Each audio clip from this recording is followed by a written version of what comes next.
La crisis sanitaria del COVID-19 ha provocado un mayor número de fallecimientos y, en consecuencia, de herencias, al mismo tiempo que la inflación ha empeorado la situación económica de los ciudadanos.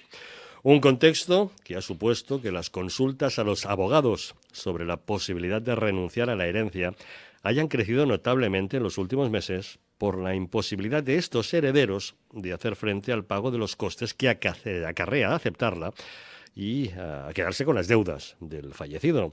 Hoy en Contrapunto analizamos qué hacer en una situación tan angustiosa como esta, y para ello nos acompaña Cristina del Puerto, abogada de Legalitas. Doña Cristina, muy buenos días. Buenos días. ¿Es posible renunciar a una herencia y cuál sería en todo caso el plazo para hacerlo? Sí, claro, es posible renunciar a la herencia. Podemos elegir entre aceptar o renunciar a la misma. No hay un plazo establecido para poder hacerlo. Lo podemos hacer en cualquier momento cuando sepamos cuáles son los bienes que forman parte de la masa hereditaria y si nos compensa o no, pues proceder a la renuncia a la herencia. Es decir, podemos conocer las deudas o los beneficios de la herencia antes de tomar la decisión de renunciar a ella o aceptarla. Debemos conocer cuáles son los bienes y obligaciones del fallecido y que forma parte de la masa hereditaria antes de hacerlo, porque si no aceptaríamos una herencia ciega. Y al final nos podríamos encontrar con unas deudas que debemos de asumir con nuestro propio patrimonio, si el patrimonio del finado no cubre las mismas. Claro, supongo que en cualquier caso debemos calcular que si recibimos una serie de bienes, qué deberemos pagar de impuestos, o sea, calcular exactamente lo que nos puede costar aceptar esa herencia, ¿no? Efectivamente, lo que tenemos que saber es qué es lo que vamos a recibir y qué obligaciones vamos a tener con respecto a esa herencia, qué impuestos tenemos que liquidar, depende de la comunidad autónoma donde se haya producido la liquidación del impuesto de sucesiones. Tenemos que tener en cuenta todo eso a la hora de determinar si nos compensa o no aceptar esa herencia. ¿Renunciar a ese testamento conlleva algún coste?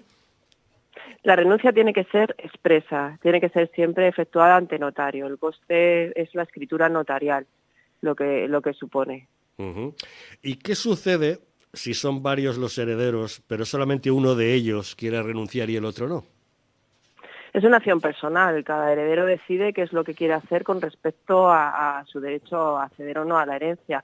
Si un heredero en exclusiva decide renunciar a la herencia, puede hacerlo sin ningún problema. Acrecerá el resto de la masa hereditaria o serán sus sucesores los que al final se conviertan en herederos, dependerá de la situación y del testamento, pero puede renunciar sin problema. No está obligado a aceptar la herencia por el mero hecho de que el resto sí que lo hagan. Uh-huh. Entonces, en ese caso, me imagino que la parte correspondiente al que renuncia es repartida entre el resto de herederos que quedan, ¿no?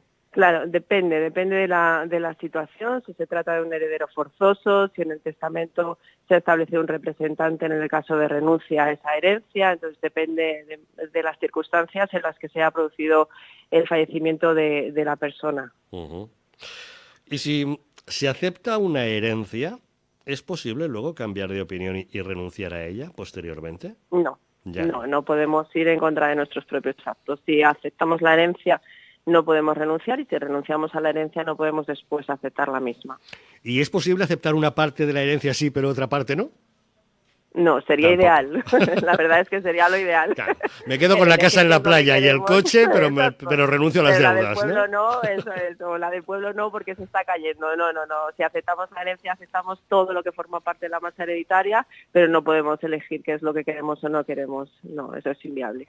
Cuénteme, ¿qué es y en qué circunstancias puede uno acogerse a eso que se llama la aceptación a beneficio de inventario?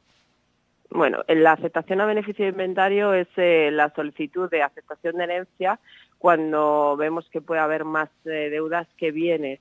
De este modo, las deudas se saldarán única y exclusivamente con el patrimonio del fallecido, con el patrimonio que forme parte de la masa hereditaria, y nunca irán más allá. Es decir, los herederos no tendrán que hacer frente a estas deudas con su propio patrimonio. Lo que se hace es un inventario de bienes donde se determina cuál es el haber y cuál es el debe, y una vez liquidadas las deudas, lo que reste positivo es lo que se van a adjudicar los herederos. La solicitud tiene que hacerse ante notario en un plazo de 30 días desde la fecha del fallecimiento de quien vamos a heredar. Uh-huh.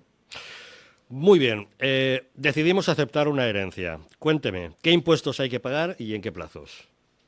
Bueno, esto es un tema más fiscal, ya saben que en Legalitas estamos muy divididos por departamentos, pero bueno, por lo que conlleva la parte de la herencia, el impuesto que se tiene que liquidar es el impuesto de sucesiones. Ujú. El impuesto se tiene que liquidar en el plazo de 6 meses desde la fecha del fallecimiento, prorrogable por otros 6 meses más, y se liquida pues en la comunidad autónoma en donde el fallecido haya tenido su residencia. Claro, y en cada comunidad autónoma puede haber un diferente impuesto. En algunas está bonificado a un 90% o incluso a un 99%, en otros, sin embargo, hay que pagarlo. O sea, todo depende de cada comunidad autónoma en la que Efectivamente. se produzca esa herencia, ¿no? Eso es, dependerá de la comunidad autónoma, porque es en recaudación de cada comunidad autónoma, no es a nivel estatal. Entiendo que eso lo tendré que pagar yo en la comunidad autónoma en la que yo resida, aunque la herencia que yo reciba sea de una persona que ha fallecido en otra comunidad autónoma. No, es en la comunidad autónoma en donde tuviese la residencia el fallecido. Da igual Vale, es donde decir, resida el heredero. que si la persona que ha fallecido residía en Cataluña, donde sí se paga el impuesto de sucesiones, y yo soy heredero y resido en Madrid, donde no se paga, ¿sí tendría que pagar el impuesto de sucesiones Sí, a la comunidad autónoma de Cataluña? eso es, así es. Ujú. Vaya, curioso. Ujú. Y bueno, pues la verdad es que eso me llama la atención porque, claro, todo depende de donde se encuentre uno. Pero bueno, Todo depende, sí, claro, efectivamente, y todo no. depende de dónde. En fin, yo no es por meterle a usted en un berenjenal, pero no sería ideal acabar con ese impuesto de sucesiones, porque a fin de cuentas es un impuesto redundante, es decir, la persona ya pagó por ese bien que ahora deja en herencia a otro, ¿no? Pero totalmente de acuerdo con usted. Al final es un patrimonio que ya por el cual ya se había tributado y que la mayor parte de las ocasiones lo que hacen es heredarlo a los hijos. Entonces lo ideal sería pues que efectivamente se acabase con ese tipo de impuestos. Pero bueno, ahí lo tenemos. En fin, ahí lo tenemos, efectivamente, y es más debate político que otra cosa. Un último detalle, ¿hay que ser mayor de edad para recibir una herencia? No, los menores de edad también pueden acceder a la herencia. Desgraciadamente en algunas ocasiones se convierten en herederos por el fallecimiento de sus padres y serán sus representantes legales los que acepten la herencia. Ujú. Bueno. Doña Cristina del Puerto, abogada de Legalitas, muchísimas gracias por habernos aclarado algunas dudas acerca de esto, de las herencias, que en estos tiempos se está volviendo tan complicado porque mucha gente no tiene para abonar los impuestos correspondientes. ¿Mm? Así es. Gracias a vosotros. Gracias por habernos acompañado. Muy buenos días.